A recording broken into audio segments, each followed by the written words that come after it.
طوفہ کا ذکر ہے۔ ایک جنگل میں ایک پیارے سے گھر میں نونی چڑیا اپنی ایک پیاری سی بیٹی لاڈو چڑیا کے ساتھ رہتی تھی۔ نونی چڑیا اپنی بیٹی لاڈو چڑیا سے کہتی ہے، لاڈو آج تمہاری خالہ آ رہی ہے۔ لاڈو بیٹی آج تمہاری لالی خالہ اپنے پیارے پیارے بچوں کے ساتھ آ رہی ہے، جاؤ ان کے لیے کچھ کھانے پینے کا سامان لے آؤ۔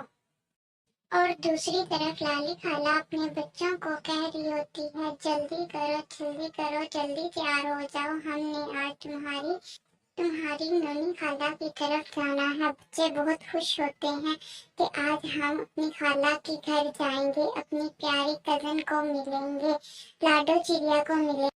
نونی چڑیا اپنی لاڈو بیٹی سے کہتی ہے، جاؤ بیٹی تم ان کے لیے کچھ کھانے کا سامان لے آؤ۔ لاڈو چڑیا ان کے لیے کچھ کھانے کا سامان لے آتی ہے، وہ ان کے لیے بوتل چپس سینڈوچ وغیرہ لے آتی ہے۔ کچھ ہی دیر میں اس کی لالی خالہ آ جاتی ہے۔ وہ لالی خالہ کو دیکھ کے بہت خوش ہوتی ہے، کیسے ہیں آپ سب، جاؤ بیٹی ان کے لیے کچھ کھانے کا سامان لے کے آؤ۔ وہ ان کو ملنے کے بعد انہیں کھانا کھلاتی ہیں اور پھر آپ سب تھوڑی دیر آرام کرو، سو جاؤ۔